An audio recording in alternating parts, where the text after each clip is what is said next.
Welcome back to Intuitive Guidance with Tor, myself. I am an intuitive practitioner, and in this video I will be talking about the tarot energetic forecast for the month of May. This is something that I do at the beginning of every month. I sit down with my tarot deck. I sit down with the intelligent forces that are traveling with me through this earthly experience, and together we create this outlay of the energetic landscape for the month ahead. I pull 3 tarot cards. The first tarot card represents the theme for the month. The second shows us why is this theme showing up, and then the third shows us how can we navigate this moment. And together, like I said, they create this energetic landscape, and this piece of content is really meant to give you some reassurance and also some guidance on this moment. And moving on from April, it actually looks like the month of May will give us a bit of a reprieve. In the month of April, the theme for the month was the Star Reversed, which sometimes can be a bit of a challenging card. For the month of May, on the other hand, we have the Empress Upright.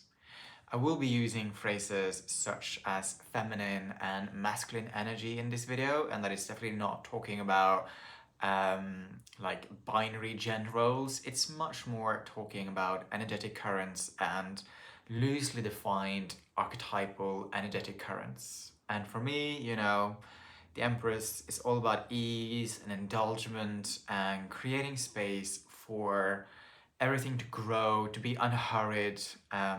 It is the energy of the reprieve that I'm talking about here.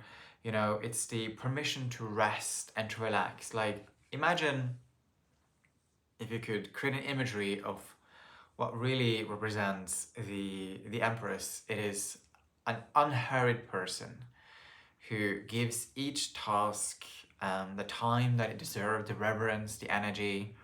But also imagine being in a spa. There's luscious aromas, you're having a massage, you spend time in the pool, in the sauna, and everything is just elongated and extended and just given its time without feeling like there is somewhere else you need to be. And to me, it's just that energy of self-care, really, that's very much shows up in the Empress. And there's a good reason why this card is showing up. So the card that showed up as the reason for this to show up, is the 10 of Swords. As you can see on my deck, this fella has 10 swords in his back. He is lying face down. No, 9 swords was not enough. We had to have the 10th.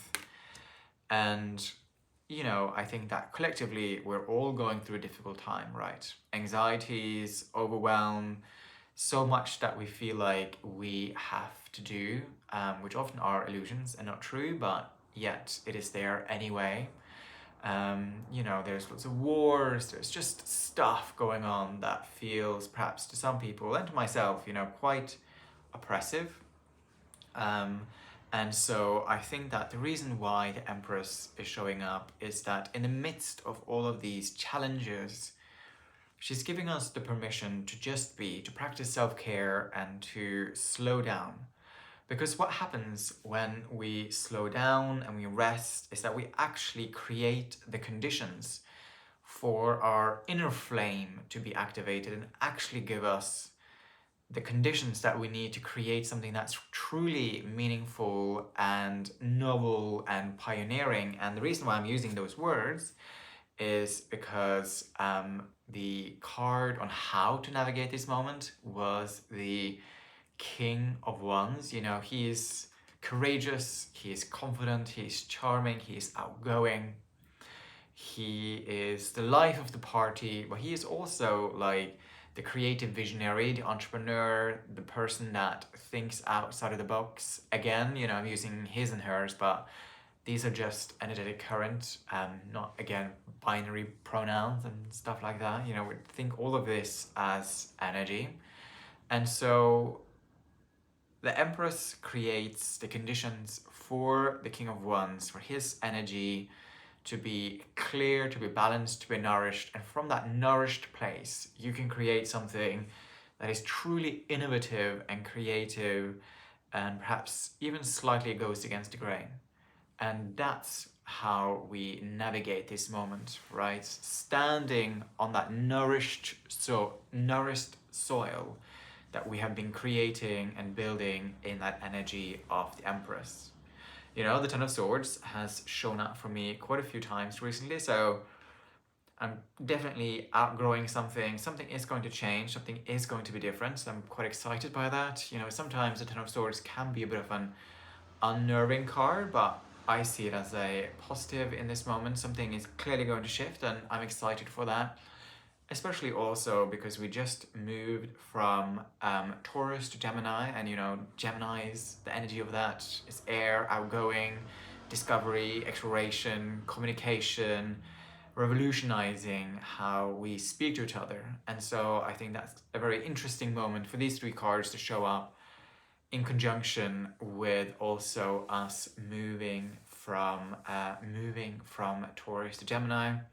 I've also written out all of this on my Substack, and there's a link for that below this video. So if you want to read this text instead of, you can do so. Thank you so much for listening.